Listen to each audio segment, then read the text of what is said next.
Hello, friends. Good evening to all. বন্ধুসকল এয়া মোৰ ৰুটিন অনুযায়ী আজিও ইভিনিং ৱাক কৰি আছোঁ। আজি গৰমটো বহুত বেছি দিছে। 38 ডিগ্ৰী চেলচিয়াছলৈকে আছিলে আমাৰ ইয়াত হাওৰাঘাট কাৰ্বি আংলঙত। আপোনালোকৰ ফালে কিমান আছিলে বন্ধুসকল, মোৰ ফলোৱাৰ্ছখিনিক মই জনাবলৈ তথা কমেণ্ট কৰিবলৈ অনুৰোধ জনালোঁ।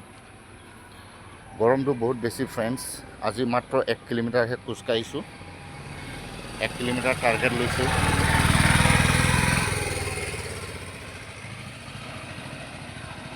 মোৰ ছাজেষ্ট এইটোৱে থাকিব,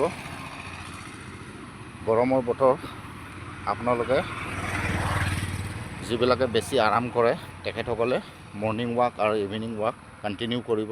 নহ'লে হাই BP পৰা আমাৰ প্ৰেছাৰ ষ্ট্ৰক হোৱাৰ সম্ভাৱনাটো বেছি থাকে, বা হাৰ্ট ব্লকেজ ইত্যাদি। খোৱা লোৱাটোত ধ্যান দিব আপোনালোকে।